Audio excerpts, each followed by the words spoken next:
Howdy, Philly, and welcome. Today we're going to be taking a look at John chapter 6, verses 8 through 10. But first, last time in John chapter 6.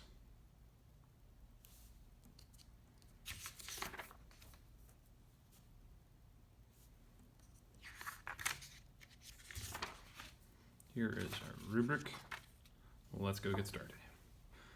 Lege autoi eis ek ton matheton autou, Andreas ho Adelphos, Simonos Petru. Estin paidarion hode hos eke pent artus Crithinus kai duo opsaria. Alla tauta ti estin eis tu ho sutos, epen ho Jesus, poiesate tus anthropus ἀναπεσεῖν. Ende cortos polus en toi topoi ἀναπεσεῖν hoi Andres, getting hard to say, ton arithmon hos pentakiskylioi.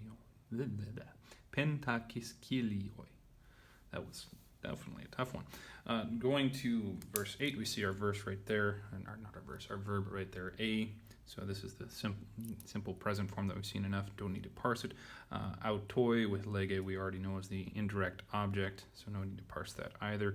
And then ace is something that we haven't seen for a while. I think this is from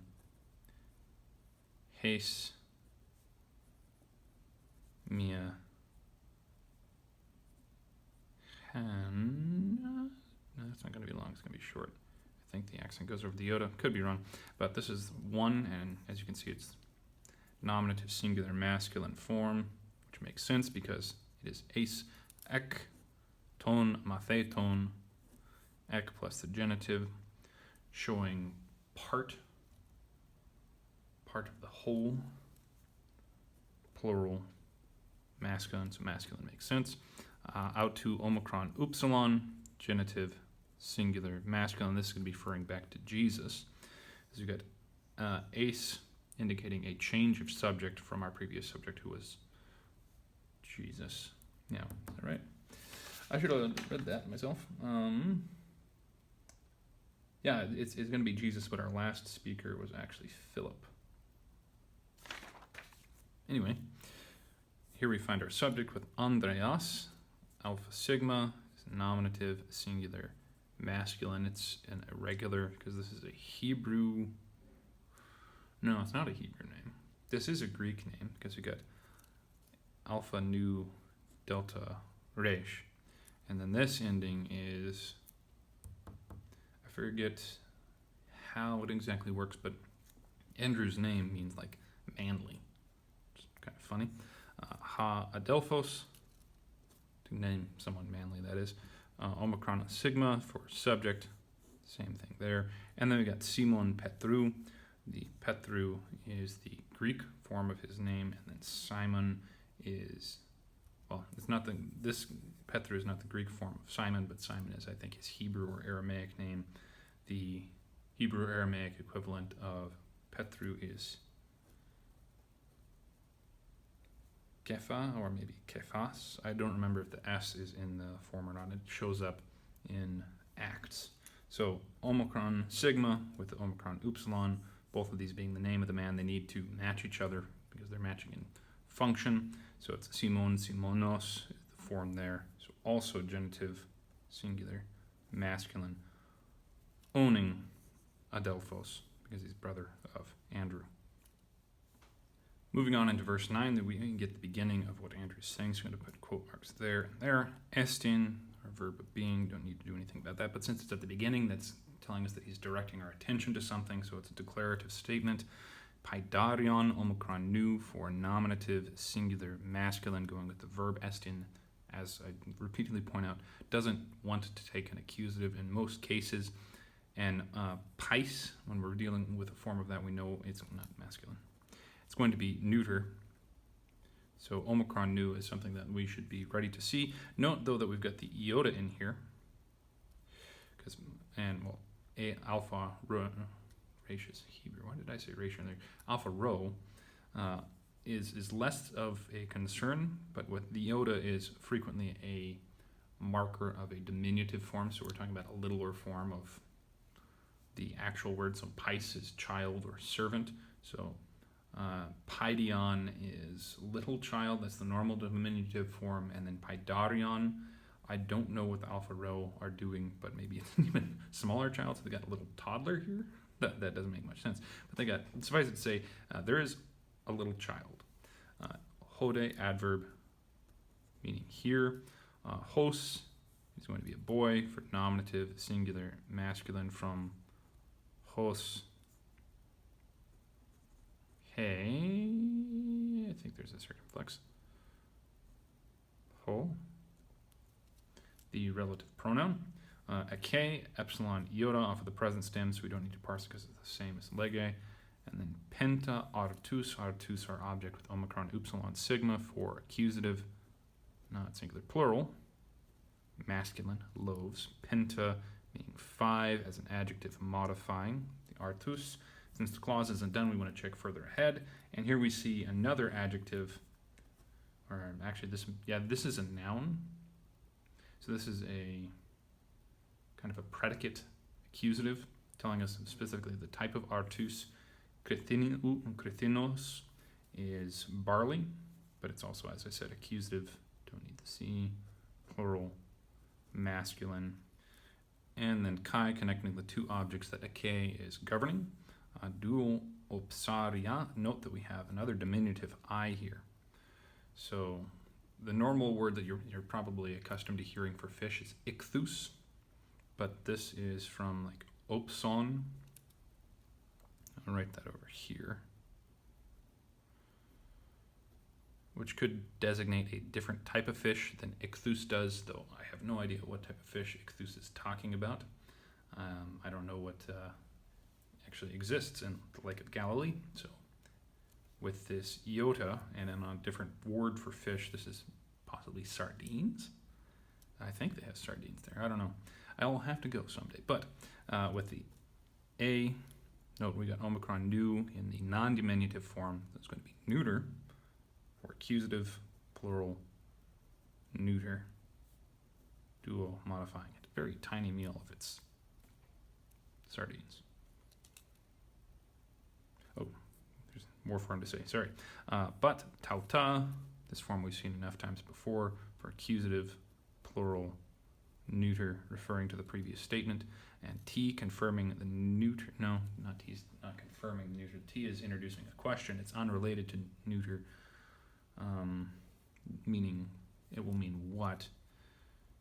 But yes, with estin, singular, nominative, singular, accusative.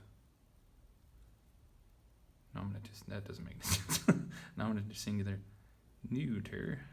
Can't be both nominative and accusative. What is, so this is another neuter referring to the previous thing. So this is referring to all 7 objects. This is referring to them as a unit. Prepositional phrase, note that there's no breathing. This is unaspirated. There's also no accent mark like we had up here where there is a aspiration mark. Prepositional phrase takes the accusative, which we find with tosutos, omicron, upsilon, sigma, closing prepositional phrase because we've got a verb and a new verse right there. Accusative, plural, masculine. This is not going to be referring to these same things because we already have them in T. So instead, this is referring to the crowd. And tosutos means so many, so much, so great. Then we move on into Jesus' reply in 10. Now we have the aorist form of lego from above. Otherwise, we don't need to parse it. Likewise, Jesus, who is our subject. And he says, poiesate. Note that we've got the eta sigma of this epsilon contract verb, which tells us that we have the aorist or future form. But with the alpha, that's going to tell us aorist, not future, even though there's no augmenting vowel. But without the augmenting vowel, we can't have a normal indicative, so then it must be an imperative. Then that would be alpha tau epsilon, second person plural, aorist, active, imperative. Tous anthropus omicron upsilon sigma for both of these for accusative, plural, masculine. Though note, we're not going to say men here because down here we've got Andres epsilon sigma, where John appears to be drawing a distinction between anthropos and this specific subset of anthropos. So I'm just going to say people, though typically I would say men, because anthropos can encompass men and women and children, whereas andres is only ever men. Moving on to what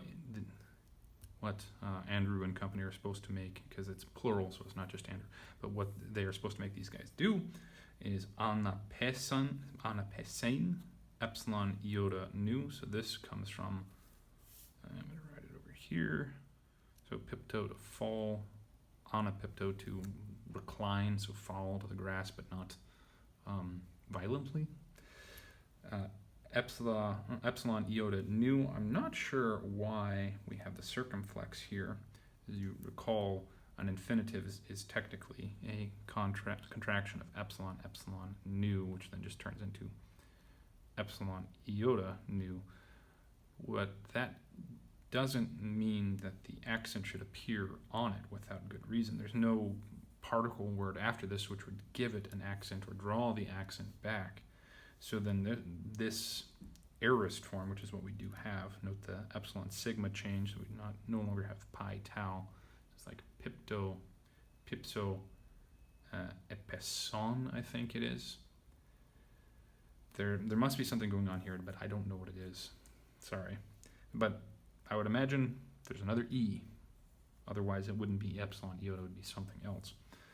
So, then taking a look at our second to last clause, ein de kortos, Jesus' speech has ended, so I'm going to close those quote marks. Ein is another declarative statement. In this case, it's going to be imperfect rather than the present tense that we had above, but still third person singular. De and kortos, omicron, sigma. Kortos is grass. We have nominative singular masculine with polus, upsilon, sigma, matching kortos. So there was much grass in prepositional phrase with these sub-iotas. We know it's taking the dative case singular, and this is topos, topu. So masculine in the place where they were, and where it is that they were, according to verse 1, across the Sea of Galilee, Tiberias. Not much more information than that. And then ἀναπεσεῖν, alpha nu here. Note that the accent has moved all the way back to the furthest left position, which is where it wants to be, as opposed to this. I still don't know why it's doing that. But this is a far more sensible form than whatever's going on there. So alpha nu. Actually. So we're dealing with the aorist. And the aorist infinitive is, if I'm remembering this correctly, and it's been a while since I've actually looked at the forms, but I think it's a san, which then would mean we would want to have on a pe, and then sigma, epsilon connecting vowel, ἀναπεσεῖν, which is garbage. So the sigma will often drop out, and then the epsilon and the alpha need to contract, but I think that would turn into something else. And this is where my reference sheet that I made years ago would be very helpful, where it shows all of the contractions. But that still doesn't make sense for why the accent, which would naturally appear there, jumps over a further one, unless there is somehow or other another vowel in here, or the sigma is acting as a vowel, which I don't know that it can do that. I don't know. I guess we're taking up too much of your time. Let's move on. But this is still another aorist, so third plural. Oh, and I completely missed the period. Therefore, ho andres. Here we have nominative, plural, masculine, specifically the men of the peoples. And then we are given ton arithmon, like arithmetic. This is a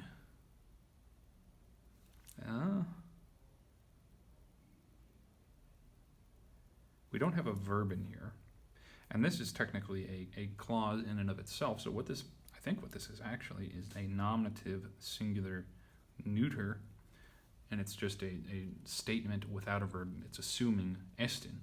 Hos pentakilioi,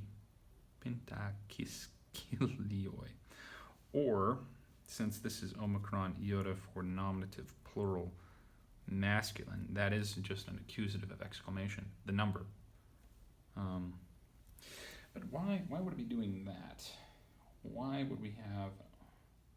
I wonder if the way it works in Greek, and as you can tell, I have not seen this, so I don't know, arithmon just takes its own, it is its own form, but then the thing to which it refers with hos is going to be the number and gender of the actual object arithmon refers to. So since Andres is nominative plural, masculine, penta kiskilioi 5,000, penta with kappa iota sigma connecting to kilioi 1,000 has to match that. I don't know, and I don't know how to find out, but that's, I guess, how I'm going to treat it. Quick correction, I looked at my notes. Not neuter, and I really should have seen that because of the nu there. It would have to be ta if it were neuter. So this is, in fact, masculine. And it's functioning as accusative. There's got to be some numerical function that takes accusative with hos. But what that is, again, as I said, I don't know. Note that I've put the men reclined because it can only be in the sentence the men reclined because un and hoi are right there at the beginning. If it was just they reclined, there'd be ἀναπεσεῖν un, and then it'd be hoi plus a post-positive particle again to indicate this is a new clause separate from ἀναπεσεῖν un. But since there's no other particle between hoi and Andres, or even after Andres to indicate a new clause, they have to be the subject of ἀναπεσεῖν, and the rest of the anthropous, we just have to assume they did the same thing even though it's not said. All right, let's take a look at this in its own context. Says to him one from his disciples, Andrew, the brother of Simon Peter, there is a little child. He has 5 loaves, barley ones, and 2 little fish. But these things, what is for so many? What is it for so many would probably be better. I think I'm going to add that in. Jesus said, make the peoples to recline, like lie down on their side like they would eating at dinner. And there was much grass in the place. Therefore the men reclined, the number about 5,000. Well, thank you very much for joining me. I hope taking a look at this has been helpful for you, and I hope that you have a very good day. Farewell.